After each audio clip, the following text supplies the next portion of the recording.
Hi there, folks. Simon here with another semifinals match of this 2021 Q2 beginner tournament. This time again between Gueenee and DoomsBeard. This is game 2. They did start a little bit early on this one, and so I missed the first few moves, but I did go back and check those out. So let's jump right into the action.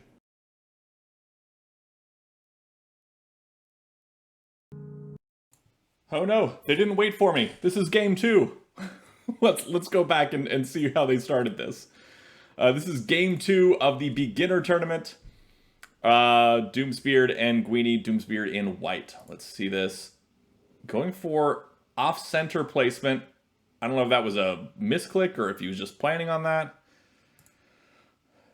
And then Gueenee going, or then DoomsBeard going for that edge crawl. And Gueenee cutting that off pretty strongly and taking momentum right away. Okay, and now we see White's probably going to play here at f6 next, unless Black does something about it. And then that would be attack threat by throwing that White capstone over to the right.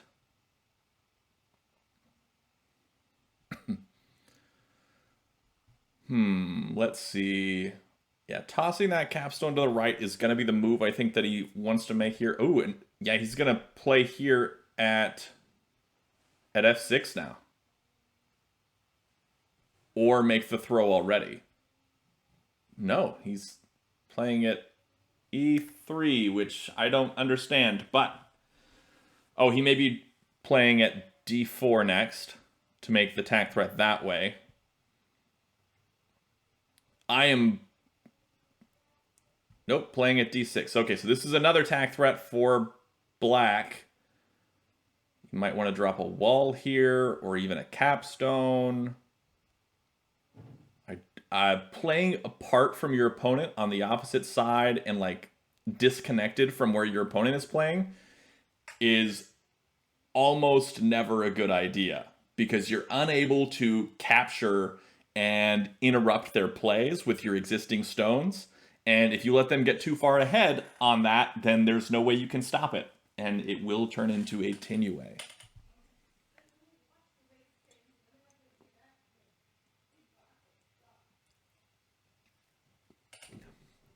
White made another attack threat there by throwing that capstone with the f6 placement. Black immediately comes down for the capture. I think White wants to play here instead of capture. I think playing at f5 would have been the smarter move as opposed to capturing.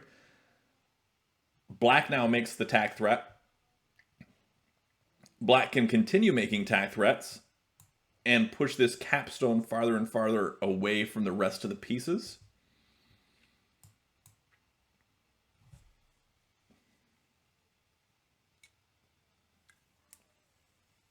Really unusual play from Black.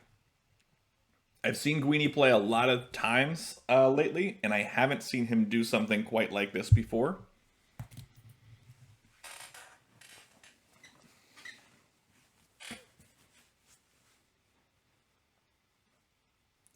Maybe he thought he could take advantage of the edge crawl that White was doing.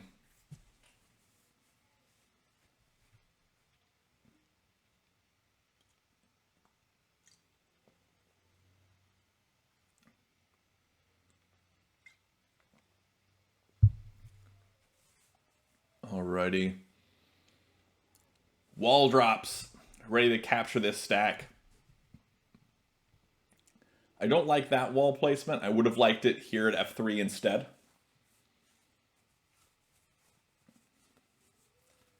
I think f3 would have been better. It's just a solid position overall because if this stack moves out of the way of the wall, then he would have still been able to capture on any of these other pieces. And so the stack went away, and now this wall is just kind of sitting there and useless. So it doesn't really do anything for him.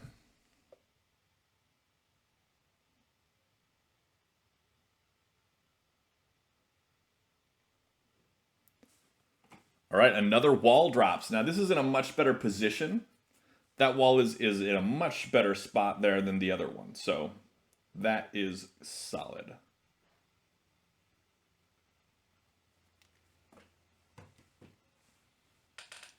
White now continuing to play, going for that horizontal road, it looks like. Black making that capture.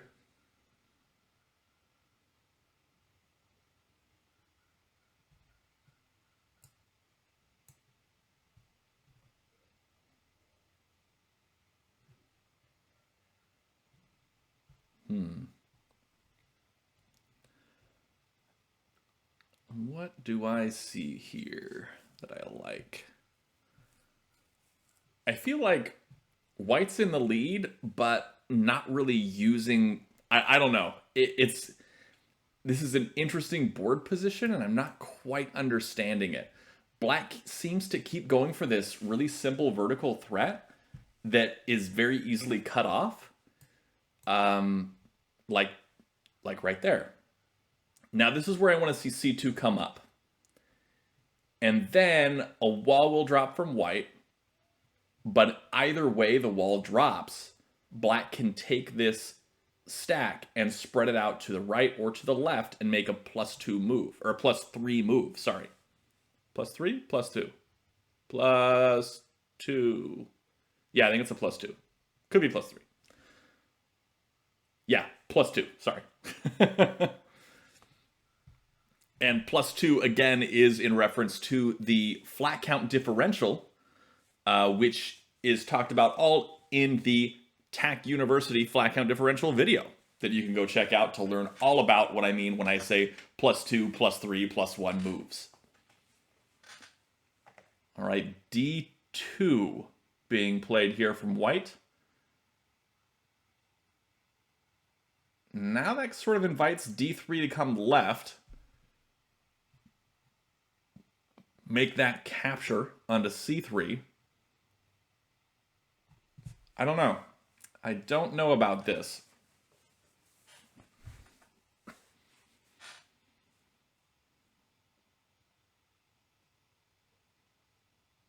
I don't know at all.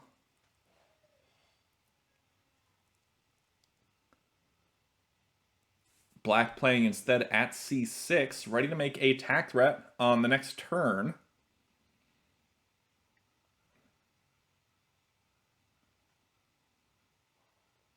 Trying to set up a Tinue, but there's really not one available to him because of this flat here at D6. It can come over and sort of interrupt that. But I like how he's thinking about this. It's just, I don't think gonna work for him. I think what he wants to do is capture up or over onto C3 at some point, and then maybe make the toss and spread out over here onto D3 and E3. Make a +2 move and go for that horizontal direction.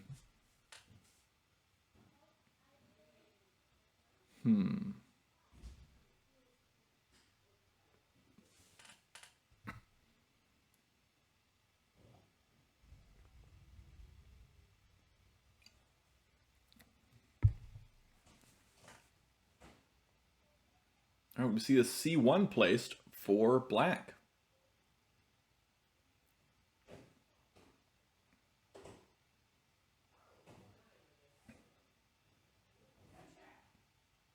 Now we do see that wall come over to the left, cutting off what white was doing. Really solid play here. And if white tries to drop a wall, maybe here at F2 or at E2, then black's just going to come right back over and protect this stack. Instead, makes that capture, maintains that flat stack, and comes right back over with that wall.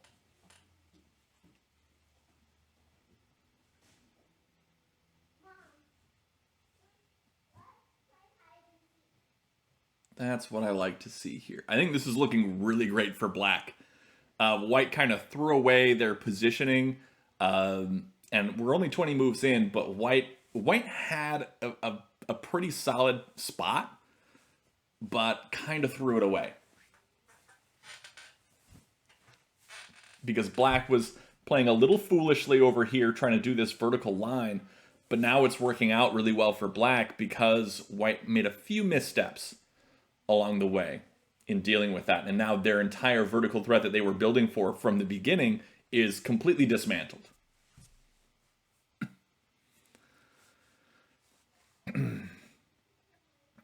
Fwib in the chat responding to White's position with the word yikes. So that tells you all you need to know.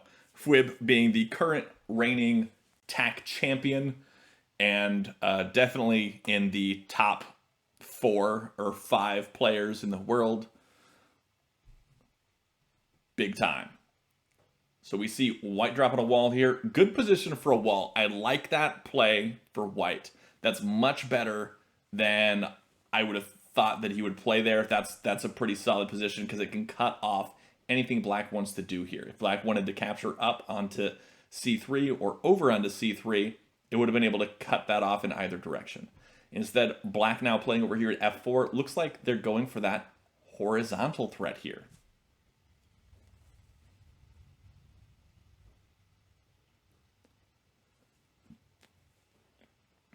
I do like the horizontal threat option. It can be easily cut off by this capstone.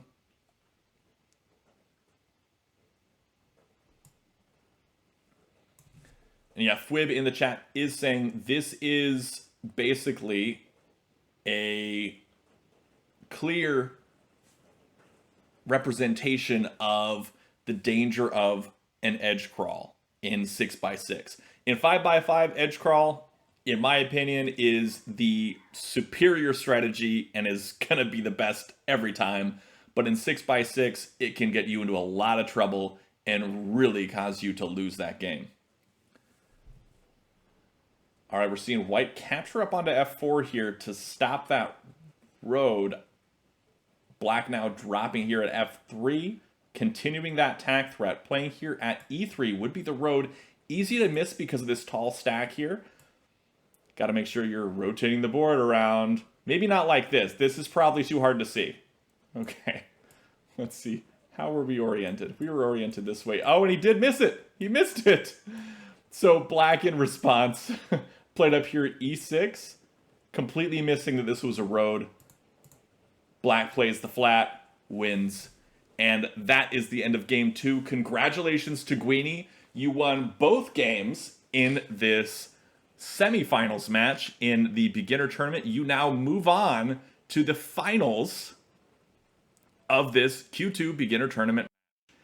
Excellent play from both players, and congratulations to Gueenee for moving on. That is all for today. Thanks for watching. Be sure to check out the description below for all of the TAC resources that are out there, including but not limited to the TAC subreddit, my channel for other videos like TAC University and learning about the game, playtac.com, how you can play online with other folks, but especially the Discord server, which is the community hub for all of TAC. And that is where you can find people to play with online. You can play with them asynchronously straight through Discord. And if you're unfamiliar with Discord, that is a text and audio chat service, and it is completely free. You don't even have to download anything. It'll be right through your web application, or it can also be a mobile application as well. Be sure to check that out. It is fantastic. It is the best place to talk to everybody about TAC, and it's how we organize all these tournaments. So that is it. Again, thanks for watching, and until next time, have a great day and happy tacking.